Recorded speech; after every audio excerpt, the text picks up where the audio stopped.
Ang nawawalang bola, akda ni Nasrin Mustafa, guhit nina ASM, Tanvir, Husan at Raju mula sa Let's Read the Asia Foundation 2020. Sina Saju, Mitu, Emon at Jami ay handa nang maglaro.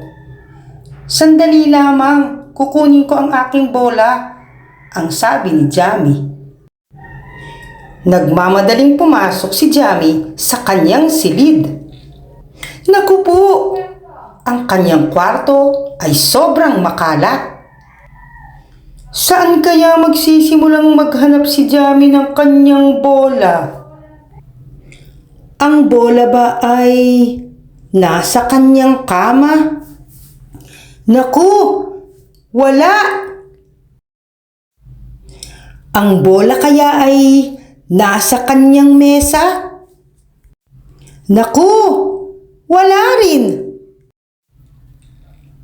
"Jami! Bilisan mo!" sigaw ni Shaju. Mula sa kanyang silid ay sumigaw din si Jami. "Hintay lang! Hindi ko mahanap ang bola ko!" Ang bola ba ay malapit sa damitan? Nasa ilalim ba ito ng mga damit?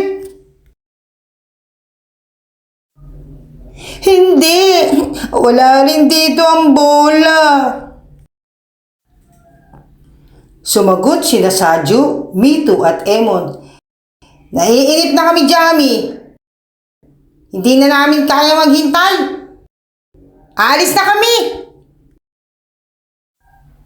Galit si Jami sa kanyang sarili. Hindi niya mahanap ang kanyang bola kahit saan.